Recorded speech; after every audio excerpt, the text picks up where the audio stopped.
ગુજરાતમાં જે ભારતીય જનતા પાર્ટીનું કમિશન રાજ ચાલે છે કે જ્યાં સુધી કમલમમાં કમિશનની ટકાવારી ના પહોંચે ત્યાં સુધી ગુજરાતમાં રોડ બનાવવાનો હોય, બ્રિજ બનાવવાનો હોય, ટાંકી બનાવવાની હોય કે કોઈ પણ કોન્ટ્રાક્ટ આપવાનો હોય એ કોન્ટ્રાક્ટનો વર્ક ઓર્ડર અપાતો નથી.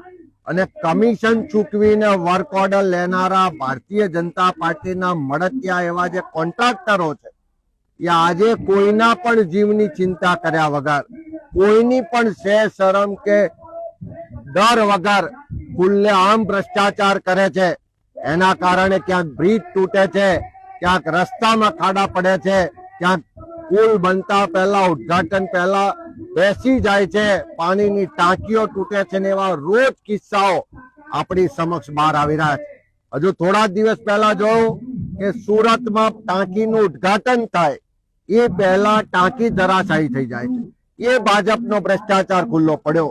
અને આજે વલસાડમાં હજુ તો ટાંકીનું કામ પૂરું થાય એ પહેલાનું જે સ્ટ્રક્ચર હતું, સેન્ટિંગ હતું એ તૂટી પડ્યું અને ભર બજારમાં રસ્તા વચ્ચે તૂટી પડ્યું.